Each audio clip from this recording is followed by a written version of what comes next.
No dia de tabernáculo, aconteceu um evento importantíssimo para a nossa vida. No dia de tabernáculo, foi o dia do nascimento de Yeshua, de Jesus. Jesus nasce na festa de tabernáculo, por volta de setembro ou outubro. Por quê? Vamos a alguns aspectos. Primeiro, a Bíblia fala que Yeshua era a manifestação da glória de Deus no meio dos homens, o esplendor da glória de Deus. O propósito da festa era a glória de Deus no meio dos homens. Ele nasce numa tenda feita com material do pó da terra, o homem, da mesma forma como a tenda do deserto eles tinham que habitar em tendas feitas com galhos, com folhas, com arbustos, material da terra. Quando Yeshua nasce, a cidade está lotada, está tudo lotado, ele não consegue lugar para ficar. Tanto que ele vai para uma cidade vizinha de Jerusalém e mesmo assim não tinha lugar. Por que ele não tinha lugar? Porque lembra que nos 3 períodos festivos todo mundo ia para Jerusalém para celebrar as festas? Todos os lugares ficavam lotados. Eles não tinham lugar para ficar porque todo mundo tinha ido para Jerusalém para celebrar a festa de tabernáculo. Então não tinha lugar para eles ficarem. Além disso, a Bíblia mostra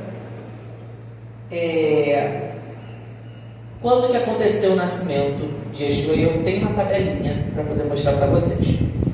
A primeira tabela fala sobre 24 turnos de sacerdotes. O que acontece? A gente precisa analisar através da vida de João, o imersor. Lembra de João Batista? Ele era filho de Zacarias. Zacarias era sacerdote.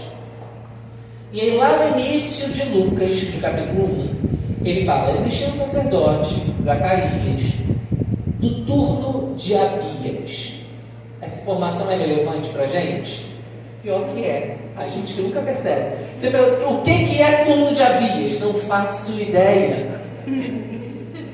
Até porque quando chega no texto lá de Crônicas 24, que vai falando sobre o turno dos sacerdotes, quem era escalado para cantar em tal momento, geralmente a gente pula.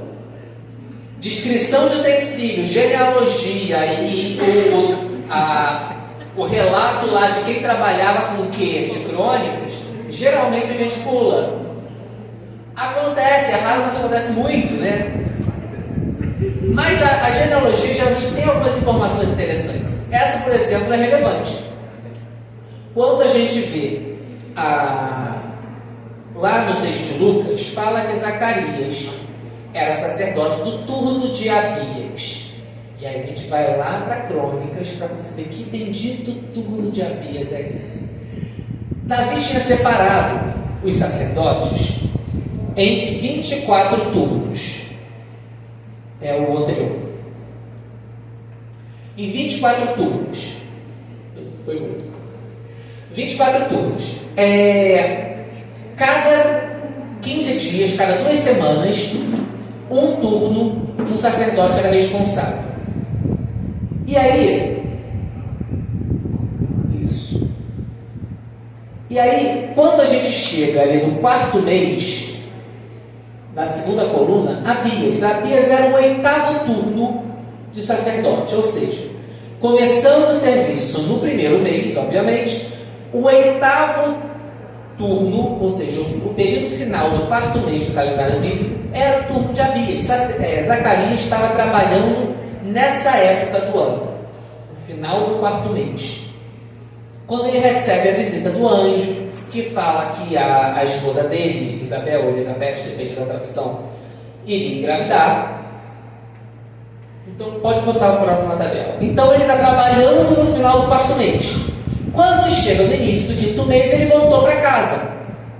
Isabel ou Elizabeth concebe João Batista ali. Então João Batista ele é concebido no início do 5º mês. Ok?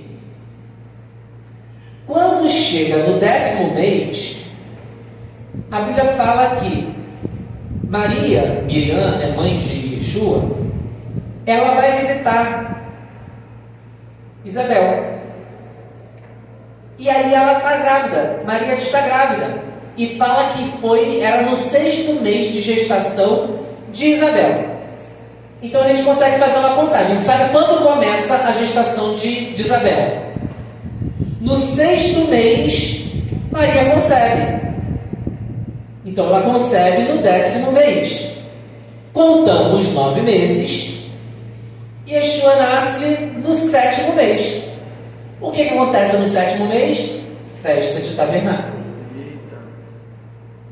Então, o detalhezinho do turno de Abias, que a gente nunca reparou, é essencial, porque eles eram primos. E aí, pela contagem de João Batista, a gente consegue fazer a contagem do nascimento de Yeshua. Então, ele nasce no 7º mês, durante o período de tabernáculo. Aí justifica porque a cidade estava cheia. Faz sentido no cumprimento profético, a vinda dele ali. Então, Yeshua nasce na festa de tabernáculo. Essa festa é marcada pela manifestação da glória de Deus no meio dos homens, exatamente o que Yeshua veio fazer. Mas esse não é o único cumprimento profético dessa festa, porque o propósito da festa é a manifestação da glória de Deus. Então a gente consegue fazer um ciclo, a gente consegue contar a história inteira da Bíblia através das festas. Vamos lá?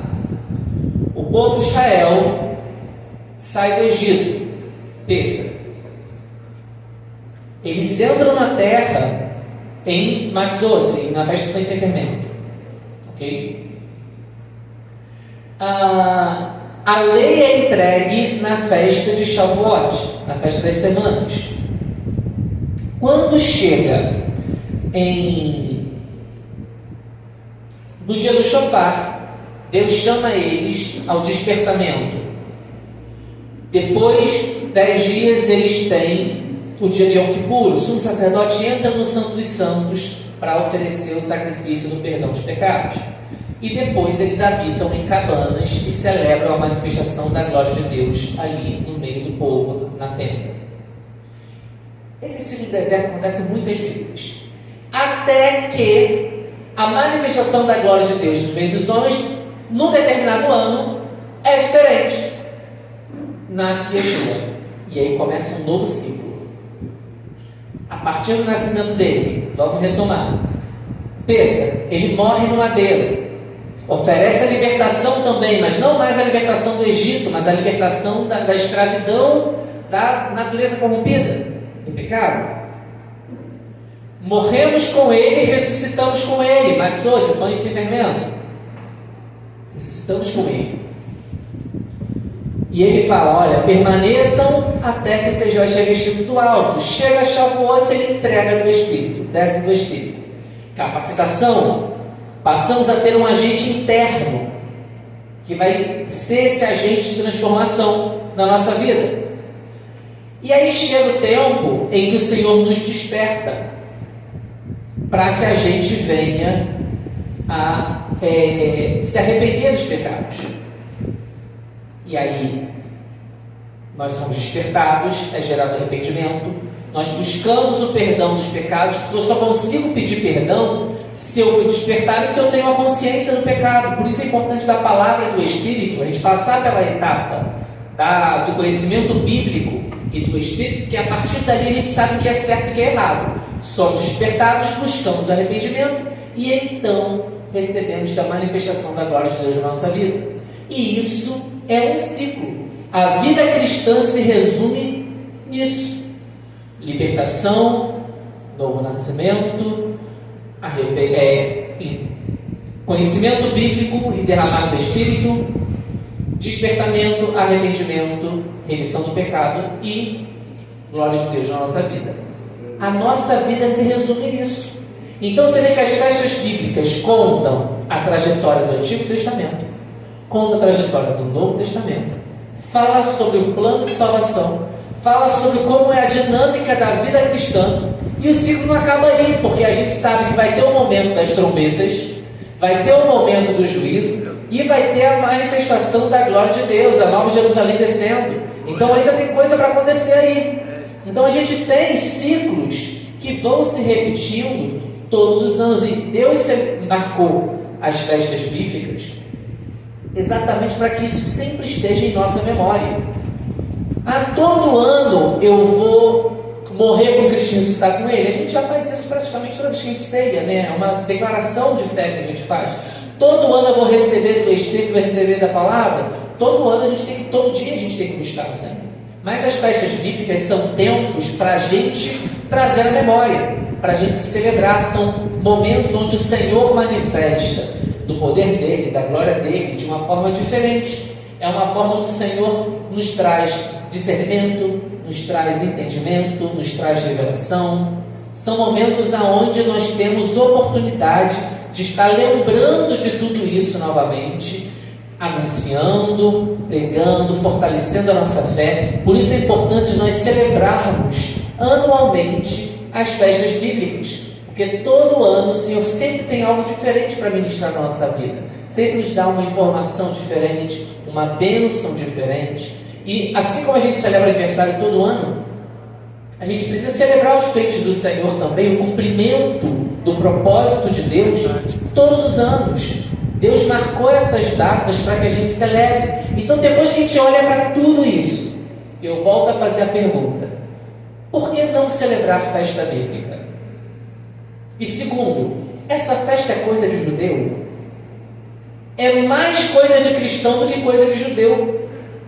Porque o propósito sempre foi o Messias, sempre foi a restauração. Porque aí depois que a gente passa por esse ciclo várias e várias vezes, diariamente na nossa vida precisamos viver tudo isso, até nós presenciarmos e nós termos a oportunidade de ver todo esse ciclo se concretizando por completo, quando nós vermos a glória de Deus se manifestando sobre todos, para Nova Jerusalém descendo, e vemos toda essa restauração, todo o evento das bodas. Então, são tempos de memorial. Nós vamos sim celebrar, nós vamos celebrar o Senhor pelo prazer de sermos sido escolhidos, de termos sido separados. E são formas que nós temos até de ensinar, de ministrar a palavra de Deus, de fazer um convite especial para um evento diferente, e principalmente de acessarmos no Senhor as bênçãos específicas que Ele tem para a nossa vida. Nós estamos agora no final do ano do calendário bíblico. A partir do mês que vem, em abril, começa novamente o período festivo. Então a gente tem aí final de abril, as 2 primeiras festas, e aí as festas se celebram de formas específicas, né? Uma era comido cordeiro, as ervas amargas e pães sem fermento. Nesse período também foi feita a última ceia. A última ceia foi no dia que antecedia o Pêssego, que era chamado de dia da preparação. Então é bacana você fazer uma ceia na sua casa, nesse período, tá celebrando ao Senhor essa libertação. Festa de pães sem fermento, as pessoas ficavam sem comer nada fermentado. E eu confesso que é bem difícil para mim, porque tudo é fermentado hoje em dia, né? Você vai comer biscoito, você vai comer pão, hambúrguer, pizza, é fermentado. É obrigatório não comer nada fermentado? A prescrição bíblica era que não comesse. Se você quiser fazer um jejum de fermento nesse período, é uma sugestão. Eu gosto de fazer, sofro um bocado, porque ficar 8 dias, né? Porque é o dia de Pêssego mais 7 de março hoje. 8 dias sem comer fermento para mim é muito difícil. Mas eu faço. E eu desafio você. Tenta fazer um jejum sem comer fermento. Você vai ver como é difícil, porque você tem que comer. Mas o que eu posso comer? Que é a pergunta geralmente. O que eu posso comer? Legume, verdura, carne, grão. Refeição é fácil. Lanche que é difícil. Mas refeição, geralmente você não come nada fermentado na refeição. Então dá para levar. Ovo, queijo, pode comer. Fermentado já é um pouco mais difícil. Mas enfim, 8 dias sem fermento. E aí quando chega na festa de Shavuot, que é a festa das semanas, que geralmente acontece em junho, esse ano, se eu não me engano, vai acontecer julho. É um dia onde as pessoas comem pão fermentado. E aí é diferente. Você passou pelo vale não podendo comer fermento, nesse você tem que comer fermento. pão fermentado. É prescrição da festa. Eles tinham que apresentar ao Senhor pães fermentados ao Senhor. Porque o fermento é um agente de transformação. Então, primeiro a gente retirou o fermento, porque está sendo liberto. Então, qual era o agente de transformação da nossa vida quando nós estamos num período de libertação? É o pecado. Mas depois que a gente recebe da palavra e recebe do Espírito, o agente de transformação da nossa vida passa a ser o Espírito que nos transforma. Então, nesse dia que derramou do Espírito, o agente de transformação é diferente. Então, a gente tem que sim ter esse agente de transformação. Então, no dia de Shavuot, da festa das semanas, comemos pão fermentado. Chega no final, no último período festivo, nós já estamos encerrando, temos 3 festas. A primeira, na verdade, é um dia solene, toque do shofar, não tem nenhuma cerimônia específica, só toque do shofar. Pelo menos ouvir. Se você não tocar, que ouça o toque do shofar. Yom Kippur, o dia da expiação, o dia do perdão, jejum. Esse jejum é obrigatório. Esse aí é obrigatório. O dia inteiro de jejum. Ah, mas eu não consigo ficar o dia inteiro sem comer. Não tem problema. A Bíblia não fala que o seu jejum tem que ser sem comer. A Bíblia fala sobre 4 tipos de jejum. Jejum sem comer, sem beber nada. Exato. Jejum sem comer nada, mas você mantém água. Jejum onde você tem uma alimentação restrita, ou seja, você escolhe o que você quer tirar da sua alimentação. Ah, vou ficar sem comer pipoca, vou ficar sem tomar café, vou ficar sem café da manhã. Você restringe sua alimentação de alguma forma. E existe o jejum de prática, onde sua alimentação fica intacta e você deixa de fazer alguma coisa. Vou ficar sem rede social, vou ficar sem internet, vou ficar sem falar com ninguém. Jejum de palavra é difícil pra caramba, né, gente? Acho que consegue ser mais difícil do que o jejum de internet, também é difícil, mas enfim, a Bíblia tem base bíblica para esses 4 tipos de jejum. No dia de hoje, você tem que fazer jejum. Não importa qual é o tipo, o objetivo que é o mesmo: arrependimento e perdão de pecado. E aí na outra festa, que é a festa das cabanas, é colheita de frutos. Por quê? Na festa de Pentecostes, das semanas, era a época de colheita de grãos. Então eles entregavam grãos ao Senhor, por isso pães fermentaram, o dia de comer pão, porque eles entregavam, era a época que eles colhiam os grãos. Já em Sucote, na festa das cabanas, era a festa da colheita de frutos. Então nesse tempo, nessa festa, a celebração é com sucos, frutas variadas, para celebrar os frutos da terra. Então geralmente nessa festa, a gente come frutas e bebe sucos. Então, num era lá ceia, no outro é pão fermentado, na outra é fruto. Então, cada festa tem o seu jeitinho. Mas conforme vai chegando as festas, a gente geralmente vai comentando, a gente fala novamente, a gente relembra. Eu tenho um livro, Festas e Dias Bons também, onde explica com muitos detalhes. As festas elas são muito completas. Pelo fato de a gente conseguir resumir a Bíblia inteira nas festas, as festas têm muitos detalhes. E quanto mais detalhes você vê, mais você percebe que nada é coincidência, que Deus fez tudo específico por uma razão. Então o livro ele tem muito mais informação do que eu estou passando aqui, porque a gente não consegue nem absorver. Eu já acredito que já seja muita informação para vocês assimilarem, sem dúvida. Tanto que todos os anos a gente celebra as festas, a gente explica as mesmas coisas e ainda assim a gente não consegue memorizar tudo. Mas é porque realmente são muitos detalhes. Mas o jejum principal, né, que o pastor trouxe a gente aqui para comentar, para falar, é exatamente para a gente despertar sobre a importância de nós observarmos.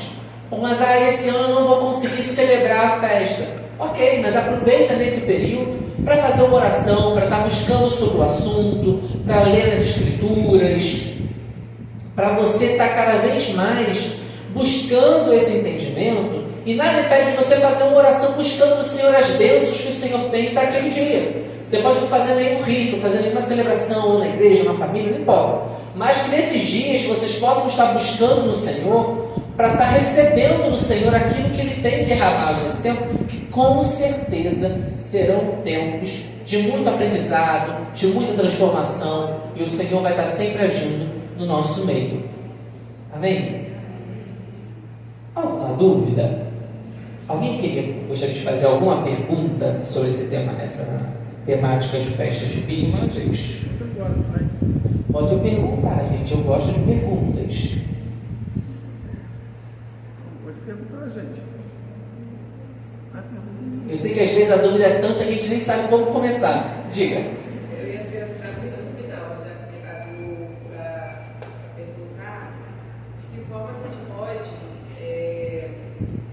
como eu sou responsável por isso na igreja, de que forma a gente pode representar um pouco mais a Páscoa, mais voltado, por exemplo, em decoração, em ornamentação da igreja, mais voltado dos ensinamentos que você trouxe. De que forma a gente pode...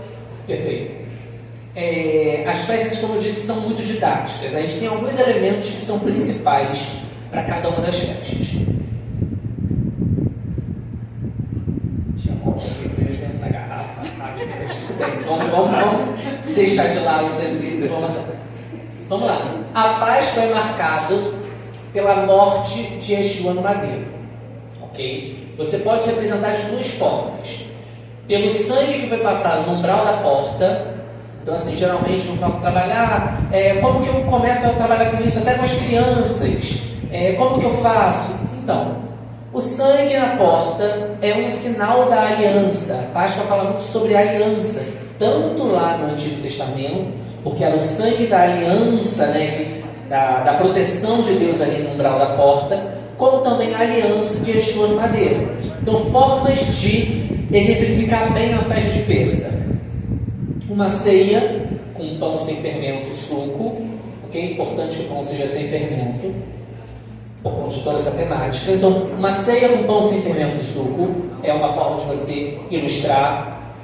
O sangue na porta é uma forma de ilustrar. Já tivemos época lá na nossa igreja onde a gente botava, né, uma representação de um umbral de porta com sangue. Também uma representação, e qualquer tipo de representação ligada à morte de Yeshua no madeiro, seja com a coroa de espinho, ou enfim. Então, Pêssar, a gente consegue celebrar dessa forma, né? Tem alguns elementos que são importantes. Já a festa dos pães sem fermento é um período que é difícil de você ilustrar. Mas você pode celebrar com pão sem fermento, mostrar um pão sem fermento. Tem gente que gosta de fazer o próprio pão sem fermento, né, com farinha, água e a massa. Ou então uma ceia só com pão sem fermento também é uma opção de estar fazendo essa ilustração. Outro é pegando feixes de trigo para poder representar, já que é o início da colheita de grãos. Então, feixes de trigo para mover diante do Senhor também é uma representação para essa celebração de pães sem fermento. A festa do Pêssar, né, da Páscoa, tem a morte do cordeiro, pão sem fermento, erva amarga. Então, assim, tem a opção de fazer só uma ceia com pão sem fermento e suco, ou cordeiro com ervas amargas, pão sem fermento, ou apenas uma representação de decoração. Então, tem algumas formas de celebrar. Vou aproveitar a deixa para poder falar das outras festas também. Festas de Shavuot, de festa de Pentecostes, das semanas, é a entrega da lei e a descida do Espírito, com pão fermentado. Então, a primeira forma de celebrar, fazer com que as pessoas comam pão. Então, cada um traz 2 pães e todo mundo come do pão. Então, pão fermentado é a forma de ornamentação. Grãos, trigo, cevada, o pão. Aí de ornamentação, além dos grãos, né, dos trigos, não sei o que. Representação da tábua da lei, porque foi entregue nesse dia, então dá para fazer as tábuas de pedra como representação também. A pomba acaba sendo uma representação do Espírito, também é uma figura que pode ser usada. Já no terceiro período festivo, você tem o shofar, não tem muita dúvida, né? Shofar como representação. O Yom Kippur, que era o dia que entrava no Santo dos Santos, pode ser uma arca da aliança, pode ser o véu separado, como o véu rasgado também. E tabernáculo, cabanas feitas com galhos, com folhas de palmeira e tal, e frutas. Então são detalhes, acho que bem específicos que dá para trabalhar, tem bastante material para trabalhar. A gente aqui no Brasil não tem tantas variedades, mas a rúcula, o agrião, a chicória, tem umas que são bem amargas, a bertalha, eu acho.